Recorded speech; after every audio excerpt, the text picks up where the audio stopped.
na carta aos Hebreus, no capítulo 12. Hebreus, capítulo 12.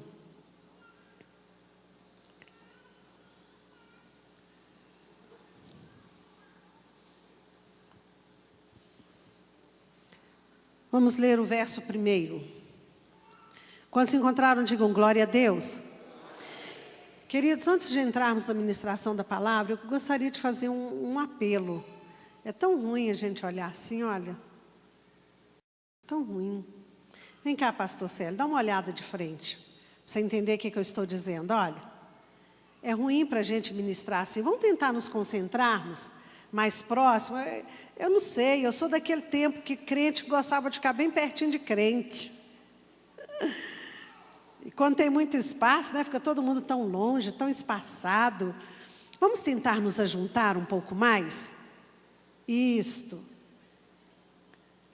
Agradeço de coração a boa vontade de vocês se juntarem um pouco mais para não ficar assim tão espalhado assim. Amém. Glória a Deus. Obrigada, queridos. Hebreus capítulo 12. Portanto, também nós, visto que temos a rodear-nos tão grande nuvem de testemunhas, desembaraçando-nos de todo o peso e do pecado que tenazmente nos assedia, corramos com perseverança a carreira que nos está proposta, olhando firmemente para o autor e consumador da fé, Jesus, o qual, em troca da alegria que lhe estava proposta, suportou a cruz, não fazendo caso da ignomínia, e está sentado à destra do trono de Deus. Verso 3. Considerai, pois, atentamente aquele que suportou tamanha oposição dos pecadores contra si mesmo, para que não vos fatigueis, desmaiando em vossa alma. Versos 14 e 15. Segui a paz com todos e a santificação, sem a qual ninguém verá o Senhor, atentando diligentemente porque ninguém seja maldoso, separando-se da graça de Deus, nem haja alguma raiz de amargura que, brotando, vos perturbe, e por meio dela muitos sejam contaminados. Deus, aqui está a tua palavra. Eu preciso do Senhor, da tua unção, da tua graça, do teu discernimento, como temos clamado durante esse dia em favor deste momento, dessa reunião.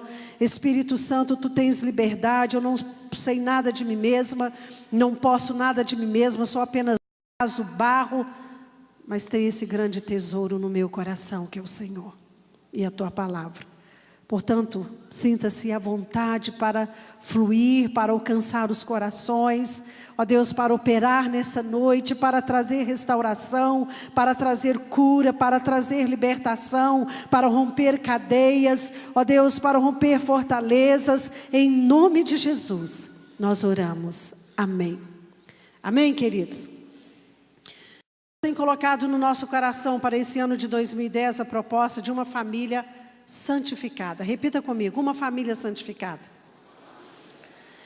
E começamos hoje uma série de ministrações dentro dessa proposta. E a primeira coisa que o Espírito Santo nos trouxe foi a proposta de uma família santificada a partir do perdão nas relações familiares. Veja bem o que o escritor aos Hebreus está dizendo nesse texto. Vamos compreender aqui, no capítulo 11, o autor descreve a respeito dos patriarcas, Moisés, homens, como no texto mesmo diz, dos quais o mundo não era digno. Homens que foram justificados pela fé, homens que morreram por amor a Jesus Cristo, homens que foram cerrados, homens que foram decapitados, homens que fazem parte da galeria dos heróis da fé. Capítulo 11. No capítulo 12, então, ele começa dizendo que nós temos a rodear-nos uma tão grande nuvem de testemunhas. Quais testemunhas? Essas do capítulo 11. Não testemunho no sentido de estar nos olhando, mas aqueles que nos trouxeram o bom testemunho da fé. Diga comigo, bom testemunho da fé. Então nós temos no capítulo 11 uma grande nuvem de testemunhas, aqueles que nos deixaram o bom testemunho da fé. Aqueles que viveram para agradar o coração de Deus, aqueles que viveram de modo a fazer diferença na sua época, aqueles que viveram de modo tão digno que o mundo tornou-se indigno de tê-los. E aqui então o autor vai dizendo que nós temos uma carreira a ser percorrida. E Paulo gosta muito desta metáfora, ele gosta muito dessa ilustração de atletas para falar da vida cristã. E ainda no primeiro verso ele diz assim, que nós temos essa nuvem de testemunhas, portanto devemos o quê? Nos desembaraçarmos de todo o peso e do pecado que tenazmente nos assedia, para que possamos correr com perseverança a carreira que nos está proposta. Diga assim, há uma carreira a ser percorrida por mim e pela minha família. Deus tem um propósito. Deus tem um plano estabelecido para a sua casa, para a sua família, para a sua vida. Para você marido, para você esposa, para você papai e mamãe, para você filho e filha. Há uma carreira a ser percorrida. E Paulo está dizendo que devemos fazer ou percorrer tal carreira com perseverança. Para fazer tal coisa, nós precisamos mirar em um alvo. Qual que é o alvo?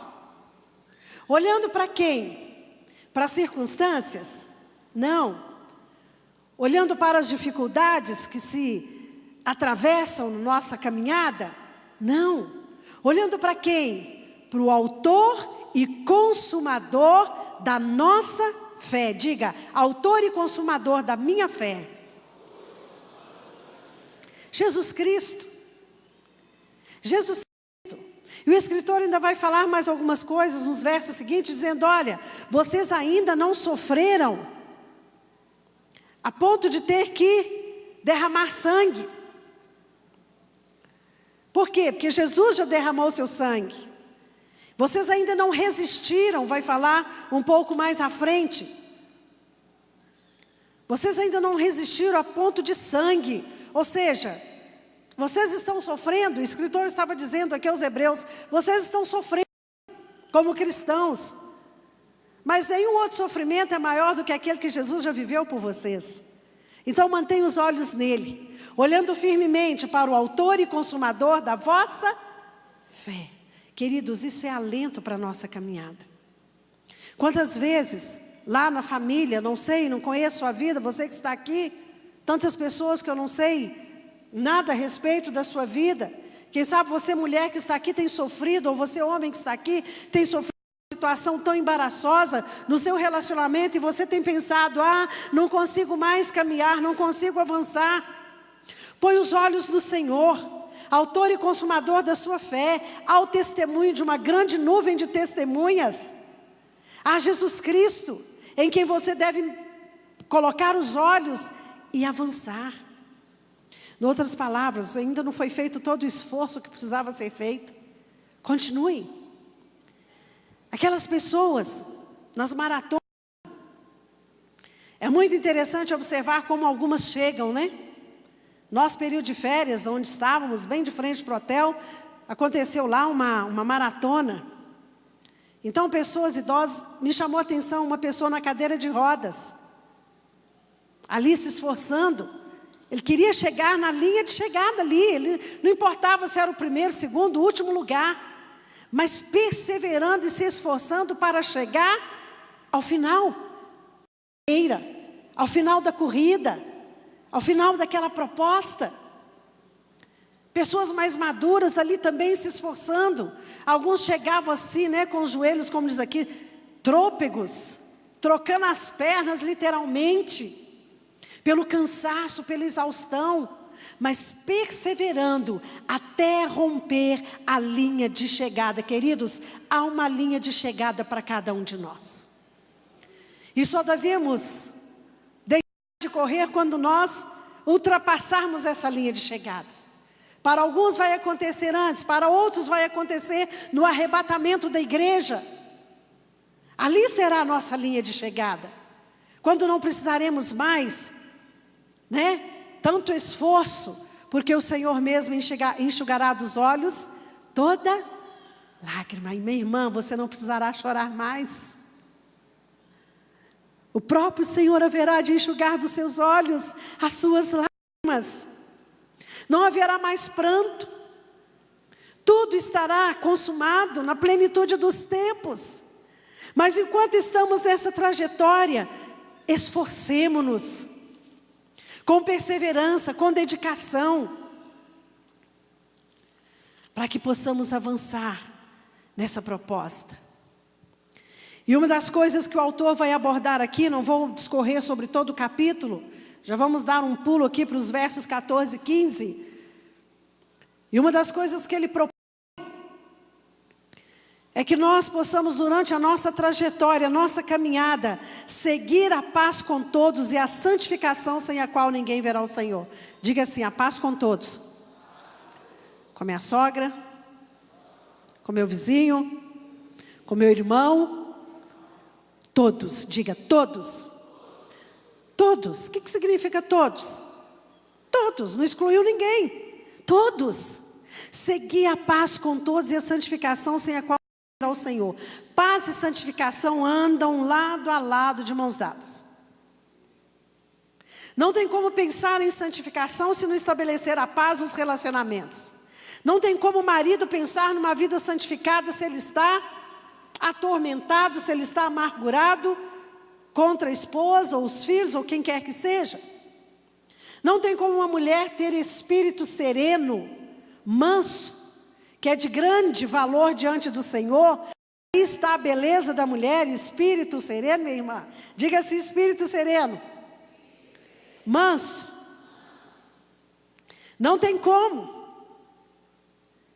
experimentar esse espírito sereno, manso, a quietude, a paz de alma, ou a santificação, se não estiver vivenciando essa paz. Paz e santificação, e a nossa proposta é uma família mais santificada. Repita comigo: uma família mais santificada. Até antes de continuar, vamos abrir um parênteses aqui. O que é ser santificado? O que é ser santificado? Significa ser separado de todo pecado. Isso é estar santificado, ou ser santificado. É separar-se. Separar-se de tudo aquilo que tenazmente nos assedia e nos embaraça, como diz o verso 1 do capítulo. Muitas vezes, aquilo que está nos impedindo a carreira nem se constitui num pecado, mas é um embaraço. Eu falo que funciona como cordas de nylon invisíveis, transparentes, que às vezes você olha e você não consegue nem enxergar, mas aquilo está te incomodando, está te embaraçando. Ou às vezes é um pecado como grossas cordas que realmente são visíveis e embaraçam. Então santificar-se é separar-se de tudo aquilo que nos impede correr essa carreira, porque não há comunhão com o pecado. Deus não pode contemplar o pecado, não pode compactuar com o pecado. Deus não tem compromisso com o pecado. Muita gente ora, clama ao Senhor e fala: Deus não me ouve. É bom perguntar: será que no meu coração há algo errado? Queridos, esse exame interior é algo que nós devemos fazer diariamente. Eu sou miserável, como Paulo diz, né? Ele disse miserável. Eu digo miserável mulher que sou. Se eu não fizer dia após dia um exame do meu coração, da minha vida, e perguntar para o Senhor: Senhor, há algo em mim que está embaraçando a minha carreira? Que está impedindo, embaraçando os meus pés, me impedindo de correr a carreira que me está proposta? E então, paz e santificação andam juntos. Quanto mais eu me relaciono com Deus, a santificação diz respeito à minha relação com Deus. E a paz, aqui diz paz com todos, diz respeito à minha relação com o outro. Então uma relação vertical e uma relação horizontal. E uma depende da outra. E o que vem primeiro? Não dá para saber. Quanto mais eu me santifico, mais eu experimento paz. Quanto mais eu perdoo, quanto mais eu abençoo o irmão, quanto mais eu estabeleço a paz com o irmão, mais também estou me santificando. Compreende? É uma relação circular. Não é uma relação de causa e efeito, mas uma relação circular. Me santifico, experimento paz, me santifico.